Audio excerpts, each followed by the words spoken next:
Olá, pessoal, tudo bem? Hoje eu tenho uma convidada muito especial, a Karina. Ela é uma adulta, né, que recebeu o diagnóstico de autismo e ela veio aqui falar um pouco com a gente a respeito de como é ter esse diagnóstico, como que foi esse processo da avaliação neuropsicológica para ela.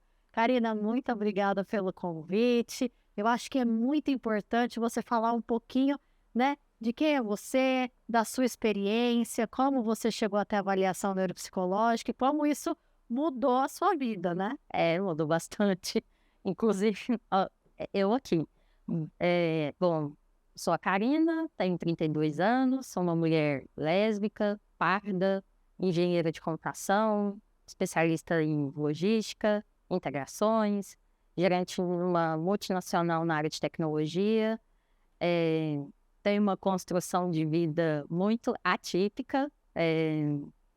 E sobre a avaliação neuropsicológica tardia, a primeira definição que eu tenho sobre o que mudou na minha vida é uma descrição de um filme. Descrição não, o nome de um filme. É Tudo em todo lugar ao mesmo tempo. Foi isso que aconteceu na minha cabeça no processo da avaliação, porque eu já tinha aquele sentimento de angústia sobre o que eu era, sobre os feedbacks das pessoas. Eu estava já feliz e confortável com a possibilidade de ser autista, porque para mim não é vergonha nenhuma ser autista, eu gosto de ser autista, eu gosto do que eu sou. E só que depois do diagnóstico, a revisão da minha vida, que eu continuo fazendo essa revisão. Karina, vamos voltar naquele momento, né, que nós tivemos a oportunidade de nos conhecer, quando você chegou na avaliação neuropsicológica, como que foi esse processo inicial para você, até mesmo de contar um pouco a história da sua vida durante todo o processo, de realizar os testes? Eh, Bom, eu sou natural de Goiânia, moro em São Paulo desde 2019. Eu sou muito analítica, crítica, e eu sempre tive como balizador o feedback das pessoas, porque eu não tinha um nível tão profundo de autoconhecimento. Eu sabia as coisas que eu gostava, as coisas que eu não tolerava, mas o feedback era sempre um balizador para mim. Então, eu sempre tinha críticas a respeito do meu comportamento, sobre ser doida, sobre ser histérica, sobre ser incisiva, sobre ser estourada. Eu sempre tive crises, eu também tenho epilepsia decorrente de um traumatismo craniano. E eu escolhia mudar de comportamento, ou eu pedia ajuda para mudar de comportamento de acordo com as minhas necessidades ao longo da minha vida. Quando eu mudei para São Paulo, os feedbacks sobre a minha comunicação executiva ficaram mais intensos. Só que a diferença para os feedbacks que eu recebia em Goiânia é que as pessoas eram mais assertivas para me dar esse feedback. Elas tinham um vocabulário mais acolhedor e mais objetivo até para me dar o feedback. Em Goiânia, os feedbacks eram agressivos sobre o meu comportamento. Então, eu comecei a fazer terapia ocupacional, que fala norma convencional, mas eu nunca tinha diagnóstico. Então, eu sempre tinha a angústia, o sofrimento de saber o que eu sou. Porque louca, eu tenho certeza que eu não sou louca. E o meu neurologista sempre afirmava, louca, você não é louca. Aí ele sugeria eu trocar de terapeuta. E aí foi quando minha ex-esposa começou a ver vídeos da Violet explicando sobre autismo em adultos. Eu também tinha lido algumas matérias na Super Interessante e eu achei as características parecidas. E eu comecei a pesquisar na internet profissionais que fazem diagnóstico de autismo. E aí eu senti muita confiança no que você estava propondo no seu site, porque eu só escolho profissionais que tenham riqueza de detalhes e passem credibilidade sobre um determinado aspecto. Eu faço uma pesquisa gigante, que também eu entendo É o comportamento que você observa que ele é bem recorrente, que é né? muito recorrente. Esse detalhamento das pesquisas que você costuma Eu chegar. eu faço muito essas pesquisas que eu estava observando, que é para evitar o meu sofrimento de ter que perguntar. Que eu tinha esse comportamento desde a infância. Eu nunca gostei de pegar fila, eu nunca gostei de para mim era doloroso demais, de perguntar, pedir ajuda para alguém dentro de um shopping, e eu tenho hiperfoco em shopping, em supermercado. Eu gosto de ver gente, estar no meio de gente, mas não ficar conversando, interagindo. E aí eu pesquiso muito para evitar o máximo de perguntas possíveis. Não quer dizer que eu não gosto de perguntar, que eu não gosto de questionar. São coisas diferentes. Mas eu lembro que foi um processo um pouco difícil para você trazer, né? As informações, eu tive que ser um pouco mais direta nas perguntas. Você não lembra disso ou daquilo? E que até muitas coisas fizeram mais sentido depois do diagnóstico do que durante o processo, né? Não, com certeza. Isso veio igual as características na anamnese, quando pergunta sobre a infância. Quando você perguntou de seletividade alimentar, eu lembrei só da carne de porco, que era ávido para mim, mas aí depois eu fui lembrando da sequência de seletividade alimentar que eu tinha. Palito de picolé, aquele de madeira, que dói a minha cabeça, doía. Na infância, as regras que eu fazia, eu só chupava picolé, tinha que ser frutili, da marca específica, e porque ele tinha palito de plástico. Não tomava sorvete, de jeito nenhum. Tinha muita infecção intestinal. A minha avó fazia a minha comida separada. A minha mãe recebia muitas críticas falando, você está criando filho de rico, porque sua filha é fresca. Isso foi tudo depois do diagnóstico que eu comecei a lembrar. Aí começou a fazer sentido, né? Mas e o processo em si da avaliação neuropsicológica dos instrumentos? Você achou que foi desafiador? Foi um pouco complicado? Como que foi isso? Quando você parava para esperar um tempo a mais, eu queria morrer. E quando eu errava alguma coisa no processo dos testes, porque assim, eu não gravo na minha memória uma informação que eu não faço uso dela contínuo, ou se eu tenho um lugar para pesquisar. Então, você fazia algumas perguntas de conhecimento geral, eu respondia gerais, aí eu respondia porque que eu preciso dessa informação. Aí eu até citei aquela frase do Albert Einstein, se não está nos livros, não preciso decorar. Só que quando voltava na outra sessão de avaliação, eu estava com a resposta para você e sabia qual que era a pergunta ainda. Eu ainda sei quais são as perguntas e sei as respostas. Olha, isso é interessante, porque às vezes a avaliação neuropsicológica, o paciente às vezes não sabe algumas perguntas, e isso não ou do sexo masculino ou do feminino, idade, enfim, depende muito de perfil, porque a avaliação neuropsicológica ela mostra as potencialidades e as dificuldades, e cada um sabendo respeitar o seu momento e fazer o seu melhor, é o que a gente sempre fala, você vai ter o seu perfil e o seu aprofundamento. Foi isso que aconteceu, né, Karina? Foi. Esse comportamento meu em relação às perguntas e às respostas, eu acho que foi também uma defesa que eu criei ao longo da vida. Eu tinha muita resistência com padrões definidos pelas pessoas na minha forma de aprendizagem. E aí eu sempre contra-argumentava formas mais fáceis de eu fazer aquele processo, porque eu sabia que eu tinha tendência a procrastinar, isso eu já tinha no automático. Então, sempre que quando alguém colocava alguma tarefa, uma atividade para mim, eu tinha uma pergunta do porquê eu tinha que realizar aquela atividade. Se a pessoa tivesse um argumento plausível para mim, aí eu gastava energia fazendo essa atividade. Meus professores, eu tenho professores de várias etapas da minha vida que ainda têm amizade comigo. Eles com certeza reafirmariam esse comportamento meu. Eu debatia com muitos professores.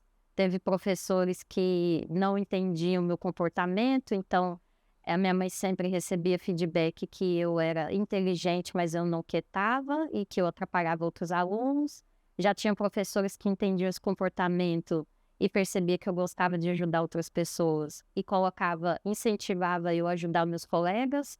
E aí eu inclusive tive professor que me trancou em sala escura por conta do meu comportamento, porque eu sou muito incisiva. Na verdade, agora, depois das minhas terapias, eu me posiciono, é diferente. Então, quando me colocavam de uma forma muito agressiva sobre o meu comportamento, eu questionava por que eu tinha que obedecer a pessoa. Porque eu não tenho que obedecer, a gente tem que entrar em consenso, é isso.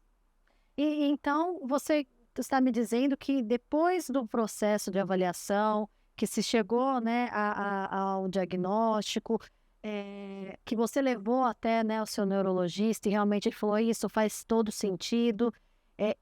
você iniciou um processo psicoterápico diferente, né, com foco no seu diagnóstico, você vê que foi uma mudança, essa avaliação neuropsicológica e esse processo psicoterápico? Eu tô rindo porque mudou foi muita coisa para mim, o processo terapêutico. Fazer terapia com foco no meu perfil, sabendo os meus prejuízos, as minhas habilidades, com uma terapeuta que tem, não digo empatia, empatia, porque precisa o lado humano inserido nisso. E principalmente o conhecimento, né, Karina? Porque a gente nota aqui no Instituto que normalmente quando chega muita queixa de depressão, de autistas adultos, que às vezes nem sabem que é autistas, aí depois passam pelo processo de avaliação, e quando vão fazer um tratamento mais diretivo e com profissionais que tenham a experiência do autismo e não ficam só no quadro psiquiátrico, a gente vê que realmente faz a diferença, né? Uma das coisas que melhorou bastante minha qualidade de vida após o acompanhamento terapêutico é a mudança de chavinha sobre o que todo mundo que é típico adora falar. É só ligar o foda-se para não entrar numa discussão ou para escolher as batalhas. Eu sempre soube todas essas regras, eu sempre estudei muita questão de comportamento e estratégia, mas se não fizer sentido para mim, eu não consigo virar a chave. E aí eu consegui virar a chave a partir do meu autoconhecimento, porque antes as pessoas me colocavam os feedbacks, a gente entrava em discussões super calorosas, eu me importava com o que o outro estava falando e para mim era muito simples. Se alguém me coloca um argumento válido, eu mudo de opinião e eu mudo de comportamento, então eu faço um ajuste, porque eu acho que as pessoas precisam evoluir e mudar. E aí eu ia entrando fundo na discussão e chegava numa crise e a outra pessoa não mudava de pensamento, mesmo eu tendo um livro, uma bíblia de argumentos. Mas eu não conseguia virar a chave porque eu não tinha um autoconhecimento amplo a meu respeito de entender que o meu funcionamento era diferente. Aí eu consegui ver com uma ótica diferente que o outro não estava se importando comigo. Eu podia ter todos os argumentos do mundo, gastar toda a minha energia, que a pessoa não ia mudar de opinião, eu estando certa ou estando errada.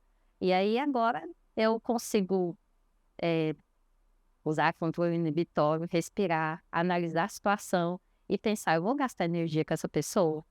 E entrar nessa discussão, essa batalha, esse ponto, por exemplo, de política, é importante para mim, mas eu vou gastar minha energia com isso agora ou tem um outro momento mais adequado para eu poder gastar minha energia? Aí eu consigo fazer isso agora. Então você acredita que todo esse processo que você passou foi literalmente essa mudança de chave que você, que na sua vida, assim, de ver uma perspectiva diferente? Porque tem muita gente, Karina, que chega até aqui e fala assim, eu não sei se eu vou fazer o processo, por que eu vou fazer isso agora, sendo que eu sempre fui assim e sendo que, o que mudaria? É uma pergunta que eu sempre recebo, mas não necessariamente porque você sempre foi assim, que normalmente trabalhando com diagnóstico tardio, que não tem a possibilidade de fazer sentido. E não só num diagnóstico, mas também no perfil, quando você disse a questão do autoconhecimento. Eu acho que é muito além de só diagnóstico, mas trazer esse perfil para auxiliar nesse autoconhecimento e trazer umas mudanças, né, no dia a dia. O diagnóstico, se eu não tivesse o diagnóstico, eu ainda tá sofrendo, tendo altas crises muito intensas, mesmo que eu tome medicação, o fato de eu ter controle, não é controle dos meus gatilhos, conhecimento dos meus gatilhos, conhecimento dos espaços que eu estou, as pessoas com que eu me relaciono, mudou da água para o vinho. Todas as minhas interações, o meu estilo de autoanálise, a forma de identificar, porque eu já percebia antes os comportamentos externos, que a linguagem não verbal é muito difícil de você ficar analisando ela, mas também o autoacolhimento, de se perdoar de coisas, o autoacolhimento mesmo, de coisas que eu não dou conta de fazer, eu não preciso fazer ou gastar energia com isso, ou eu posso criar uma nova ferramenta para poder lidar com isso, mas eu consigo partir de algum ponto. E o meu processo de busca de autoconhecimento sempre foi importante por várias questões. Por que que eu estava me sentindo antes atacada? Por que que eu levava para o negativo? Por que que eu ficava reativa? Se realmente eu estava sendo reativa ou não. Então, foi muito importante para conseguir entender as nuances, conseguir ajuda para entender o que eu estou sentindo, que às vezes eu tenho muita dificuldade de entender o que eu estou sentindo, ou eu levo semanas para entender, ou abstrair quais são as emoções que eu estou tendo, e eu não tinha antes nem noção disso. Então, o diagnóstico tardio, eu acho que se a pessoa está lúcida, não tem data para ela continuar evoluindo, é muito importante. Para o coletivo e para o individual. Falando no coletivo, essa questão do trabalho, qual que você acha que pode ter sido a mudança, assim? Porque eu acho que o ambiente de trabalho é o que a gente passa a maior parte do tempo, assim, né? E como que foi assim? Porque eu sei que você teve até mudança de emprego, né? Você chegou à gerência hoje de uma multinacional, diante de todo esse desenvolvimento que aconteceu na sua vida. Como que é isso para você? Olha, tem um lado positivo e um lado negativo. Então, o lado negativo, a outra empresa que eu estava quando eu tive o diagnóstico, eles me desligaram pelo diagnóstico.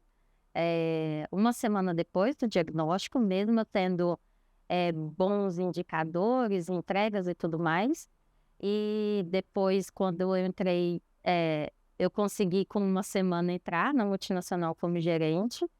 E é perceptível, dependendo das pessoas, o tipo de tratamento diferente. Então, é como se fosse aqueles testes de psicossociais que as pessoas fazem na televisão. Se eu não falo que eu sou autista, o comportamento é de uma forma. Se eu falo que eu sou autista, o comportamento é outro.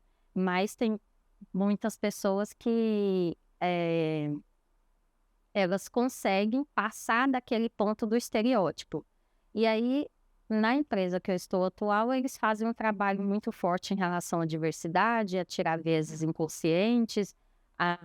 Eles têm um apoio muito grande, né, em relação ao autismo em si, a questão da cota, da inclusão, né? Tem bastante, e o que eu entendo que é limitador não são as empresas em si, é o que vai de ponto de vista de pessoa para pessoa. Todo dia que a gente sai de casa, a gente cria um monte de coisas na nossa cabeça para estereotipar o outro, para pré-julgar outra pessoa do que ela é capaz ou não é capaz de fazer. Então, a empresa tem uma filosofia e sempre faz treinamento, sempre traz consultorias e apoios para as pessoas desmistificarem. Existem dados que comprovam, por exemplo, que eu sou uma excelente profissional em diversas vertentes. Mas quando as pessoas têm um ego, uma resistência grande, que aí, para mim, perpassa autismo ou rigidez cognitiva, essas pessoas criam traves para a gente o tempo inteiro. Então, elas começam a ditar o que o outro é capaz ou não é capaz. Então, tipo, nossa, você é autista, então você não tem habilidade de comunicação. Nossa, você é autista, então você não pode viajar, porque vai ser ruim para você. E aí elas começam a definir o que você pode ou não pode fazer, sendo que é sempre o outro que tem que dizer o que ele está confortável, o que ele não está confortável de fazer. E aí esse foi o meu novo desafio depois do diagnóstico no ambiente empresarial. Quando eu falo com o mercado ou com outras pessoas, algumas me acham incríveis, aí me estereótipo por altas habilidades, outras começam a me colocar na caixinha, então você não sabe se comunicar, você não sabe se relacionar, então aqui, eita, peraí, deixa eu avaliar seu comportamento. Então, é como se eu tivesse avançado umas casinhas em alguns pontos e voltado algumas casas em outros pontos. E, Karina, quando acontece essa situação que as pessoas às vezes acabam julgando, falando isso, mas talvez não é legal você ir viajar ou fazer alguma coisa, você consegue se posicionar? Como que é isso para você? Aí agora eu faço muito a minha análise do meu momento de vida, da situação que eu tô, do contexto que eu tô, e se eu quero gastar energia com aquela pessoa que está fazendo esse julgamento. Se eu vou contar um pouco a minha história de vida para ela, contar das minhas experiências, se ainda assim não vai fazer diferença nenhuma, porque a pessoa já tem uma rigidez pré-moldada comigo. Se eu fizer um julgamento que vale a pena, porque isso impacta, digamos assim, na minha evolução de carreira, aí sim eu vou gastar energia com isso. Se não impacta, eu vou ficar, digamos, quase não verbal com essa pessoa e vou receber feedbacks. Nossa, ela é muito quieta, ela não se posiciona. Mas naquele momento eu realmente não estou interessada, porque eu sei muito como é o meu gasto de energia, os impactos que eu tenho no meu corpo e o gasto do tempo, que para mim o tempo é o primordial para tudo. Então, o tempo que eu gasto com isso não vale a pena. Então, você criou estratégias para tudo isso, né, Karina? Assim, para lidar tanto com você, com seus próprios sentimentos, para lidar no ambiente de trabalho e também nas relações sociais. Então, pelo que eu entendi, você conseguiu, diante de todo o processo, e principalmente o acompanhamento psicoterápico, fazer que essas estratégias sejam validadas no seu dia a dia. É isso? Sim. E quando fala de social, eu acho que foi um dos motivadores, porque eu sempre tinha vontade de ter amizades, eu não conseguia manter amizades. Eu sabia do meu gasto social que impactava no trabalho, ou sempre estava gastando muita energia só no trabalho, ou sempre gastando muita energia só tentando ter uma vida social, e eu não conseguia equilibrar os pratinhos entre esses dois mundos. Então, agora estou conseguindo chegar no termômetro, no equilíbrio entre os dois mundos, o que é muito, muito difícil. E o motivador, quando se fala de coletivo, é que esse é um outro ponto. Por que eu vou ter um diagnóstico tardio que não mudou até agora? Mas quando você gosta e ama pessoas e elas dizem para você, você me magoou aqui, você me chateou, isso vai para o coletivo. Então, se a minha postura impacta negativamente o coletivo ou pessoas que eu gosto, eu acho que vale sim, é importante sim revisar o comportamento, em pensar em como eu chego no meio termo, que também não vai acabar com a minha energia, mas que eu possa também ser um pouco empática com o outro, não magoar o outro e conseguir manter uma certa constância nessa relação. Então, durante todo o processo, você conseguiu lidar com essas relações e, tipo, qual que é o momento de você falar, qual que é o momento de você expressar, seja com algum comportamento, e até mesmo quando você manter no seu momento, na sua essência, sem ter que perder um pouco a cabeça ou brigar com alguém por alguma situação, né? Até quando eu vou ter uma crise, eu já agora eu consigo avisar meus amigos, olha, eu estou muito estimulada, pode acontecer assim, assim. Tem amigos meus que já têm todo esse cuidado comigo, já percebe quando vai acontecer, deixa me dar meu espaço. Antigamente eu não tinha esse tipo de abertura também, porque eu não conhecia para falar. E hoje, quem não respeita esse espaço, eu também acho que não merece estar na minha vida, porque os que respeitam realmente gostam de mim, gostam da minha companhia. Então, antes, quando eu estava perto de uma crise, mesmo que eu não soubesse dizer que era uma crise de autismo, mas já tinha o fator da epilepsia que as pessoas sabiam que eu podia convulsionar. Ainda assim, tinha pessoas que me hiperestimulavam, eu continuava falando, e não tinha como. Então, coisas que eu passei na faculdade que foi muito traumático, coisas que eu passei na faculdade, para mim, superou o limite dos traumas que eu tive. Em alguns ambientes de trabalho. Então, assim, mesmo eu tentando sinalizar, não estou dando conta, não consigo falar, e as pessoas passavam desse limite, hoje eu já chego, eu explico sobre mim, e aí essas pessoas conseguem me criar um ambiente confortável para eu poder ter as interações que eu estou a fim de ter e as experiências que eu estou a fim de ter. Karina, você falou a respeito da faculdade. Teve algum momento, assim, na sua vida que você se sentiu mais deprimida ou você chegou a realmente ter um quadro de depressão, foi acompanhado por um médico ou algum outro profissional? Eu te pergunto isso porque, na minha experiência, eu recebo muito adultos que que tem um quadro, assim, de uma depressão, que já fizeram um processo psicoterápico, medicamentoso, mas às vezes não consegue, um resultado, como se fosse à toa, assim, eles falam: "Nossa, mas eu não vejo resultado, não muda a minha vida". E aí, a partir do processo da avaliação, que a gente chega realmente num diagnóstico mais assertivo, que a gente sabe que muitas vezes o autismo ele tem essa proximidade com um quadro depressivo, né? Como que foi isso? Você já teve esse quadro? Como que foi esse processo, assim? Eu já tive uns anos de quadro. Eu já tive diagnóstico até de fibromialgia, quando eu estava nos meus picos de estresse, para poder lidar com a minha rotina e com a condição familiar e tudo mais. E vontade de morrer várias vezes também, de não me encaixar no mundo, de não ter um grupo, digamos, que me entendesse por conta dessas quantidades de feedback de ser louca, histérica, perturbada e várias outras características. E as coisas que eu passava. Então, acidente foi um monte, foi traumatismo craniano, joelho rompido, cabra já subiu em cima do meu pé. A resistência à dor, por um lado, foi, digamos assim, uma dádiva divina para poder conseguir passar por algumas fases. Gente de trabalho que me deixou sozinha lá no Amazonas, em zona periférica, para provar que eu merecia estar naquele trabalho. Piadas sobre eu não ter comportamento feminino, piadas porque eu tinha um andado diferente.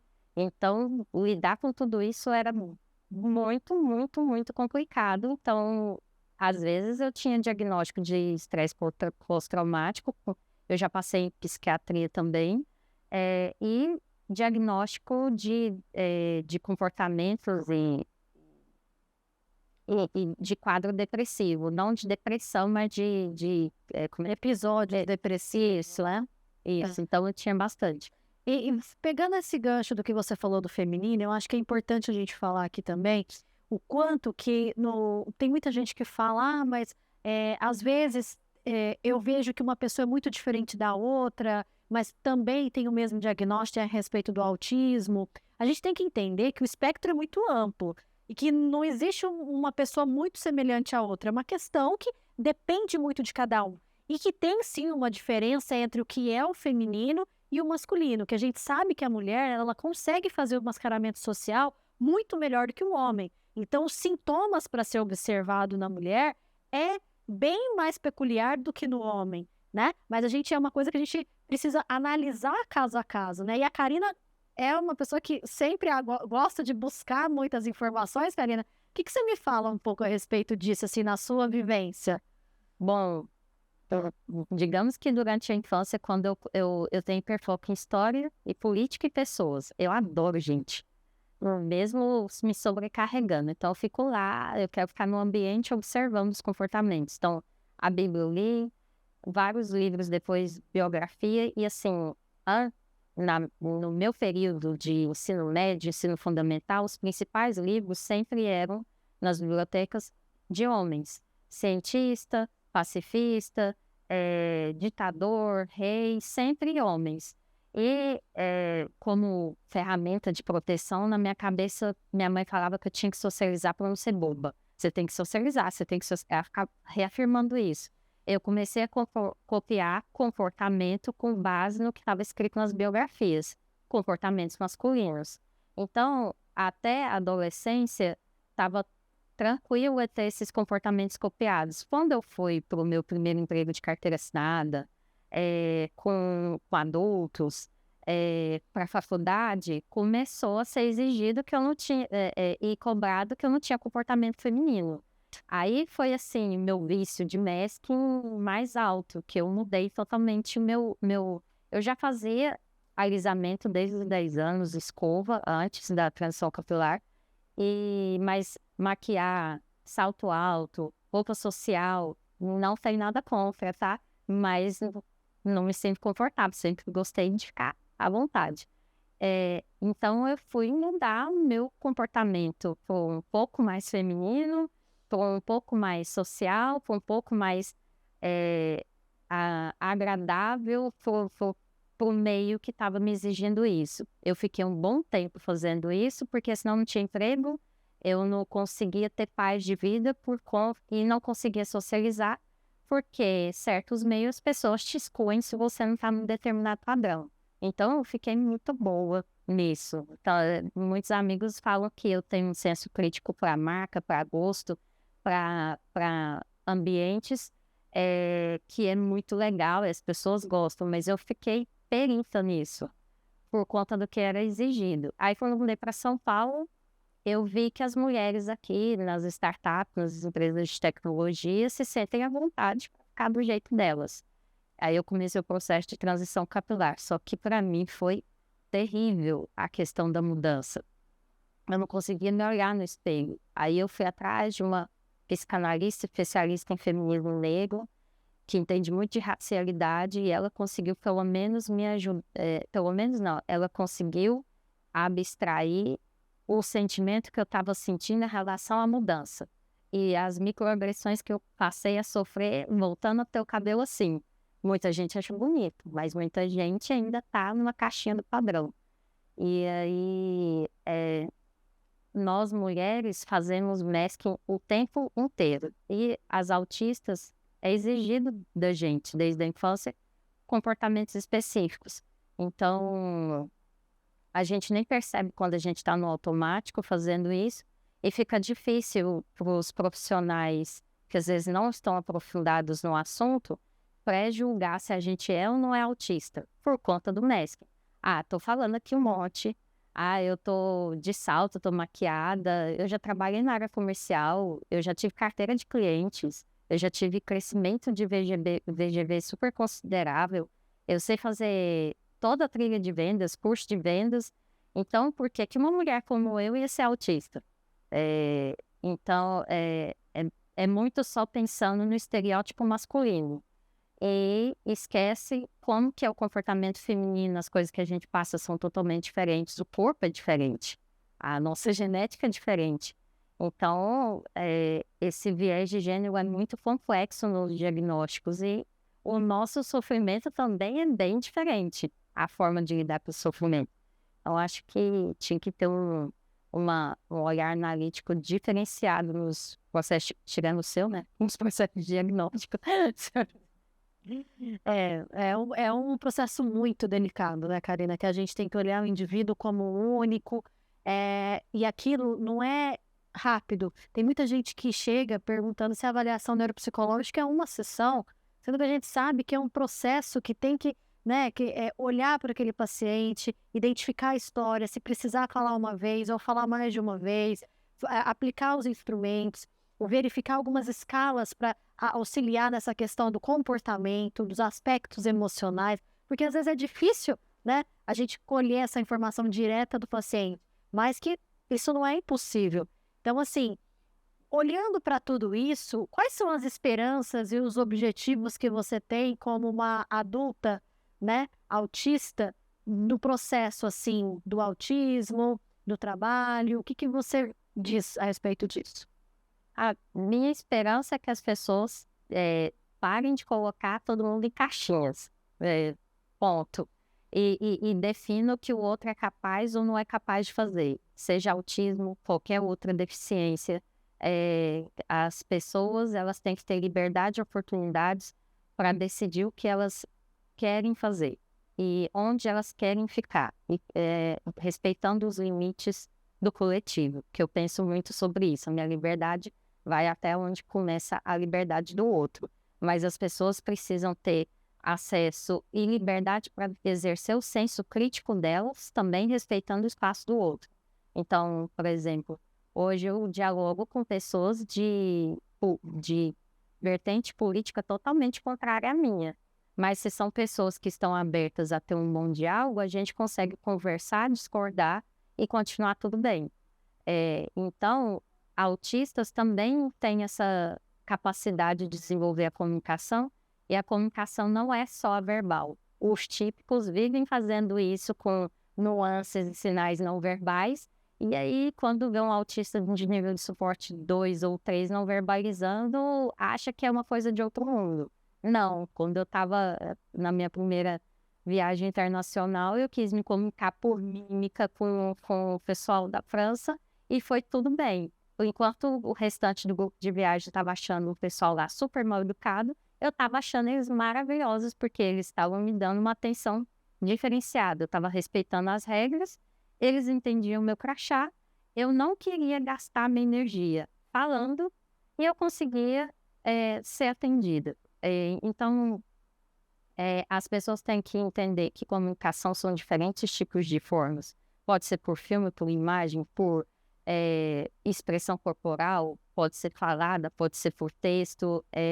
Isso vai muito da abertura de cada um de querer entender o outro, de dar espaço para o outro para poder chegar num consenso de objetivo.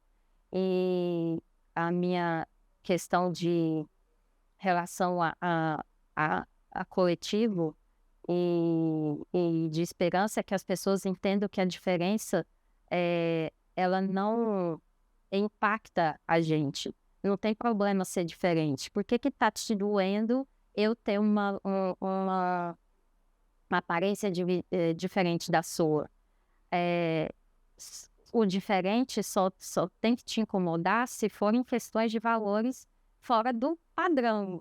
A pessoa estiver te roubando, te dando um golpe, se ela estiver te agredindo, isso sim deveria ser incômodo. Se o outro está vivendo de uma forma diferente da sua, tá tudo bem, não está te impactando. As pessoas podem conviver em harmonia e os líderes precisam também deixar de ser engessados, porque liderança efetiva e estratégica é você conhecer membros do time, características das pessoas, habilidades delas e fazer a estratégia combinatória dessas habilidades e trabalhar as dificuldades que essas pessoas têm. Então, a minha linha é essa. E o conceito de beleza que todo mundo adota, para mim, beleza é a unicidade de cada um, porque a beleza é uma construção social. E se você se acostuma a ver aquela imagem, coloca na sua mente, isso aqui também é belo, logo você consegue enxergar a beleza na unicidade daquela pessoa. Ótimo.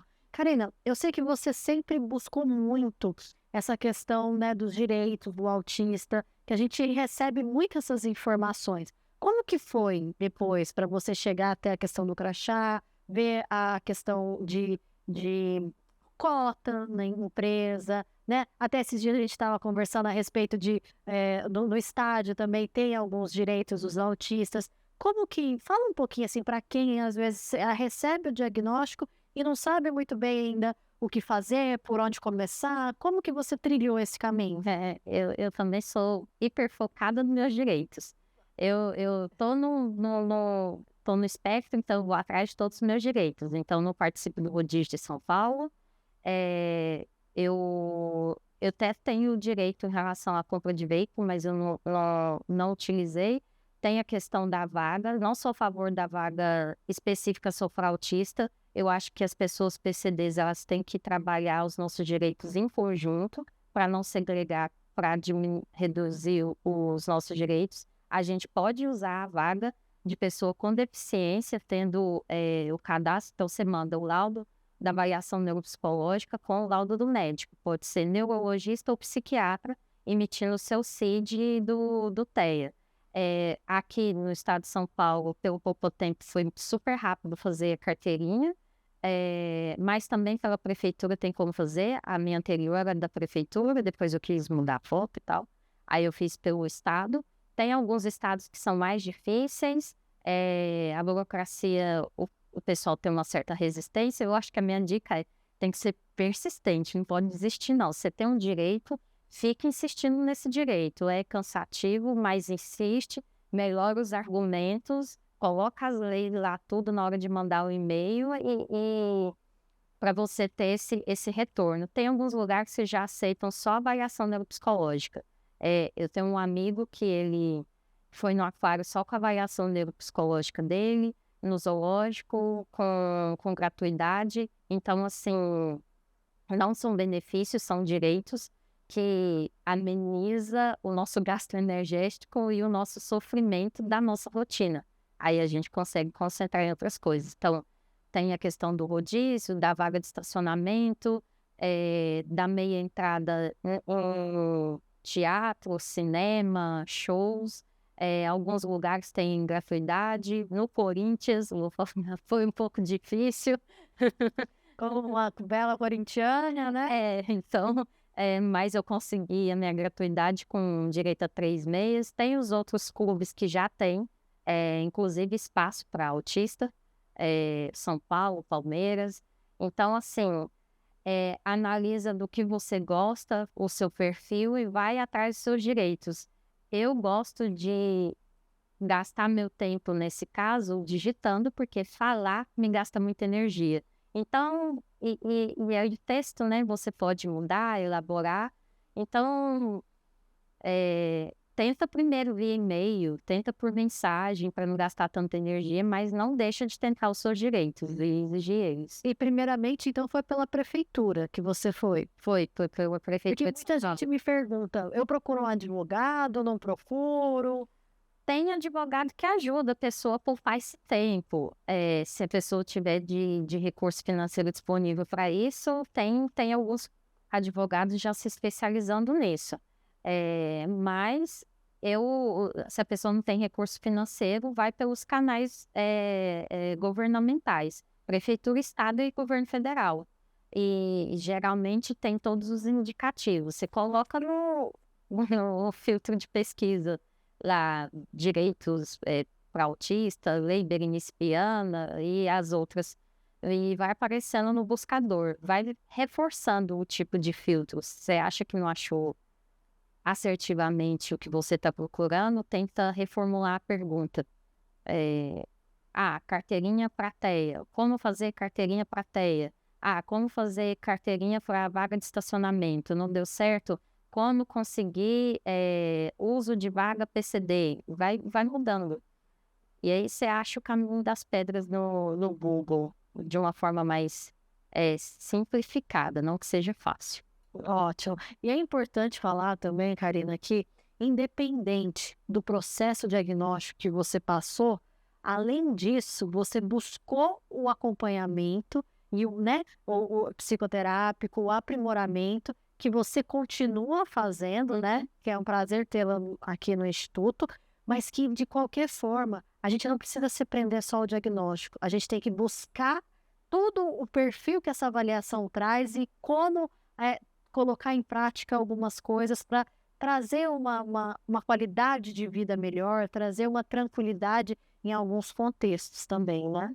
Com certeza. Eu não me prendo só a o diagnóstico é um direcionador. A terapia é para a gente evoluir, se quiser evoluir, porque tem pessoas que às vezes usam isso para reafirmar em cima de outras.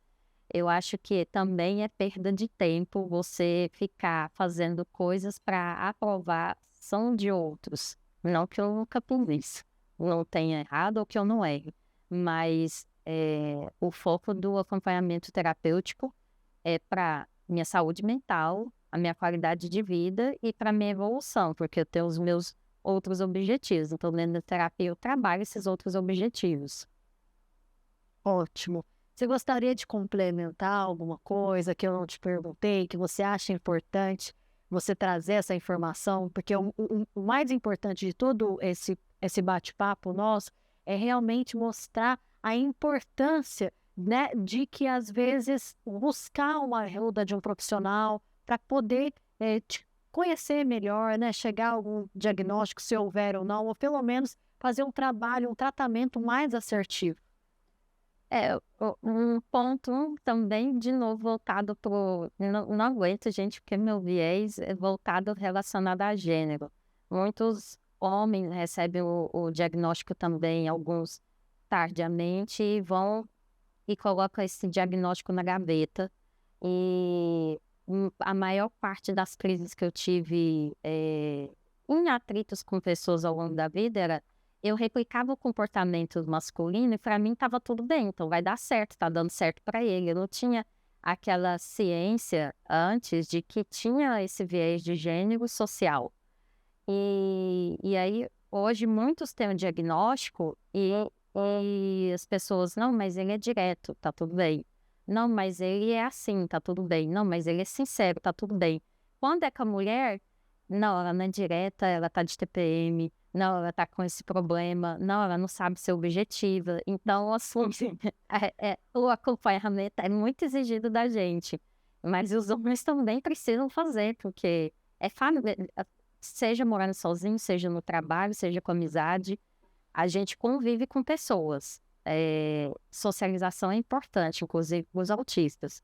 Eu, porque gosto de socializar, mas os outros se sentem eu tenho conversado com bastante outros autistas, eles se sentem sozinhos.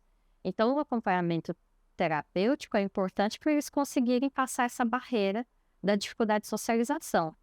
E a forma como você lida com o outro, então, como os homens lidam com a gente, é importante na barreira de socialização. Não é só a gente ficar se adaptando. Exatamente. Olha, muito obrigada, Karina. Eu agradeço muito por você ter aceito o convite, né, de ter vindo falar um pouquinho da sua experiência, porque assim, é ouvindo a sua história que é a minha motivação diária, né, e de outros pacientes que eu atendo, de poder estar nesse caminho, de auxiliar muitas pessoas a encontrar algum resultado ou até mesmo algo na vida que faça sentido, que mude essa chave e seja assim grandioso para cada um. Muito obrigada mais uma vez e seja sempre bem-vinda aqui no Instituto. Obrigada. Gente, eu agradeço a atenção de todos e vamos até o próximo episódio. Até mais.